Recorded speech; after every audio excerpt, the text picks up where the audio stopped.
Hello friends, तर आज सुरुवात झाली आहे कलर करण्याचं काम करायला. तर घरातले सगळं सामान वरती गेलेलं आहे काल आणि आज सुरुवात केली आहे कलर द्यायला. तर हे बघा, हे एवढं सारं सामान बेडमध्ये ठेवलेलं असतं.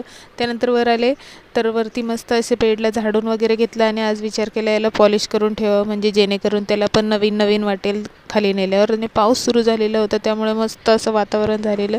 तर मिस्टर अगोदर पॉलिश देत होते बेडला. तर मग त्यानंतर मग कंटाळले म्हणून मी विचार केला चला आपण पण थोडीशी मदत करावी, म्हणून मग अर्धा मी आणि अर्धा त्यांनी असं करून पूर्ण बेड कंप्लीट केलं. आणि हे बघा, परेशान होऊन बसलेली आहे. संध्याकाळ झाली तरी बसायला पण घरामध्ये जागा नव्हती म्हणून वैतागलेले होते आणि वरती पूर्ण दिवस गच्चीवर घालवून घालवून खूप कंटाळा आलेला होता. तर मग त्याच्यानंतर हे बघा, चकाचक असा चमकत होता आमचा बेड. तर विचार केला पुढे आणखीन याला काहीतरी करता येईल. तर चहा पिण्याचं खूप मन झालेलं म्हणून मिस्टरांनी बाहेरून मागवून दिला आणि मस्त असं संध्याकाळी परत सगळे गेल्यानंतर घर साफ करून घेतलं, धुवून पुसून आणि मस्त जेवून खाऊन. आणि